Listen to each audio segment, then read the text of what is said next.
Olá pessoal, estamos de volta para mais uma aula, pessoal, de Química. Você aí, aluno do terceiro ano, espero que você, durante todo esse período que nós estávamos em videoaula, espero que você tenha compreendido alguns conteúdos da Química que venha ter contribuído também para o seu conhecimento. Hoje é a nossa última aula, pessoal. Durante esse período que nós vamos entrar de férias, depois nós vamos estar retornando para nossas aulas. Eu tomara que a gente retorne em aulas presenciais.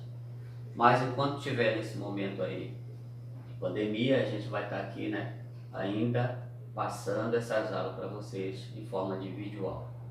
Pessoal, olha, hoje nós vamos não concluir a parte de hidrocarboneto, mas a gente vai introduzir uma parte do assunto que fala sobre nomenclatura de hidrocarboneto.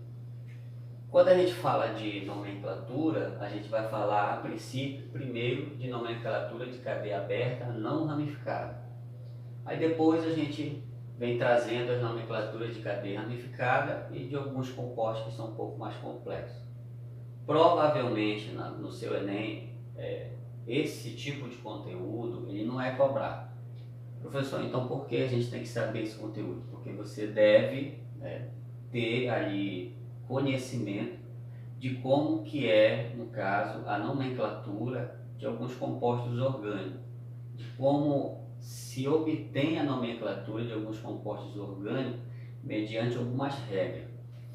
Na química existem regras e essas regras elas são, nesse caso, normatizadas. O que é que eu quero dizer? Que a nomenclatura dos compostos orgânicos é determinada pela IUPAC. O que é a IUPAC? Ele é um órgão internacional que normatiza todas as regras da química. Então, em relação às nomenclaturas dos compostos orgânicos, existe um órgão que vai normatizar, como é escrito, como é a nomenclatura daquele composto. É ele que vai determinar, ele vai dizer, olha, a nomenclatura desse composto tem que ser assim. Então existe uma norma para que nós venhamos determinar a nomenclatura de um composto orgânico. Então hoje a gente vai ver algo primeiro simples, aí depois a gente vai entrar em nomenclaturas um pouco mais complexas. Lembrando que o Enem dificilmente ele cobra nomenclatura, mas você como aluno de química e está estudando a química orgânica, você deve ter esse conhecimento básico em relação à nomenclatura dos compostos orgânicos. Olha, para a gente entender a nomenclatura de compostos orgânicos, a gente tem que entender que o nome do composto ele segue um esquema. Então o nome ele tem que ter um prefixo, ele tem que ter um infixo e tem que ter um sufixo. Os prefixos, pessoal, eles estão relacionados com a quantidade de carbono. Como assim? Olha, se na nomenclatura de um composto tiver só um carbono, o prefixo da palavra, o prefixo da nomenclatura, o prefixo do nome do composto se chama met. Se ele tiver só 2 carbonos, o prefixo, no caso do composto, será et. Se tiver 3 carbonos, vai ser pro, 4 carbonos vai ser but, 5 carbonos vai ser pent, 6 carbonos vai ser hex, 7 carbono vai ser hept, 8 carbono vai ser oct, 9 carbono vai ser non, 10 carbono vai ser dec e assim por diante. Tem 11 carbono, 12 carbono, no caso do dec, e assim por diante. Tem uma infinidade de prefixo relacionado com a quantidade de carbono. Provavelmente o Enem, se cobrar, que dificilmente ele cobra, ele deve cobrar até, no caso, 10 carbono. Então o nome do composto também segue um esquema que ele também tem um infixo. O que seria um infixo? É quando eu tenho apenas ligações simples, o infixo vai ser AN. Quando eu tiver ligação dupla, o infixo vai ser EN. Quando eu tiver uma ligação tripla, o infixo vai ser IN. Se eu tiver 2 duplas, DIN. Lembrando que a gente tem os alcanos, alcenos, alcínios e os alcadianos. Depois a gente vai estudar a nomenclatura de compostos orgânicos, cadeia não ramificada, fechada. E a gente também pode chegar a estudar a nomenclatura de compostos orgânicos, cadeia fechada mista. Mas aqui a gente vai dar apenas o que é o mais simples para você ter conhecimento de como é a nomenclatura. sendo que dificilmente, né, o vestibular cobra nomenclatura de compostos orgânicos. Olha, como é que a gente dá nome ao composto? Primeira coisa, a gente tem que conferir quantos carbono tem um composto. Olha, nesse caso aqui tem quantos carbonos? 1, 2, 3.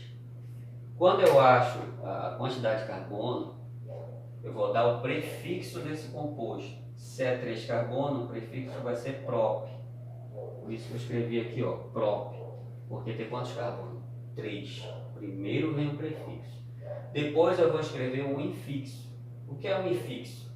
O infixo é quando eu tenho só ligações simples. Então, aqui, nessa fórmula estrutural, eu só tenho ligações simples entre carbono. Nesse caso aqui, eu tenho uma cadeia saturada. Você tem que lembrar que a cadeia saturada só existe ligações simples entre carbono. Aí, qual seria o infixo? Seria AN. E todo hidrocarboneto ele possui um sufixo, que termina com a letra O. Todo hidrocarboneto ele possui um sufixo que termina com a letra O. Aí o sufixo termina com a letra O. Qual vai ser o nome desse composto aqui? Vai ser propano. O nome desse composto é propano. Agora tem um outro exemplo. Se a gente olhar o outro exemplo, só tem um carbono. Quando tem só um carbono, o prefixo é met.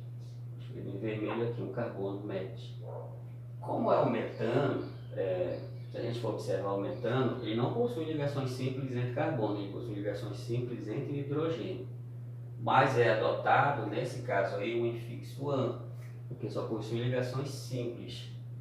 Então vou escrever met mais AN.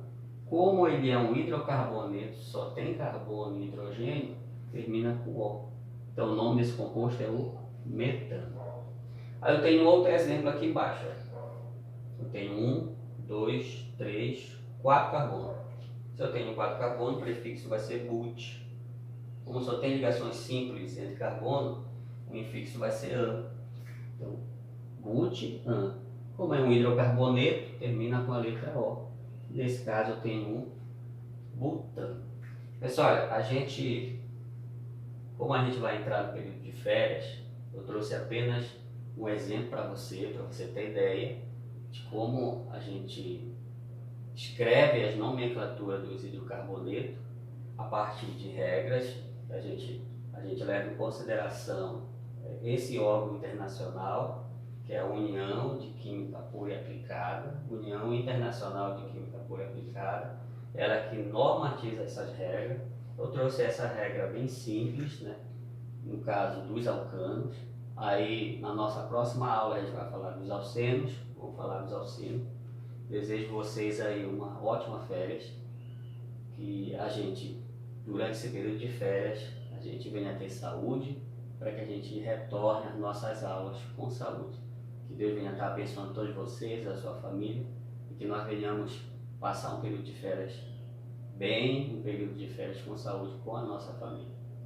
Fique com Deus e nos espere na nossa próxima aula. Se a gente voltar, novamente nós vamos estar aqui com as videoaulas.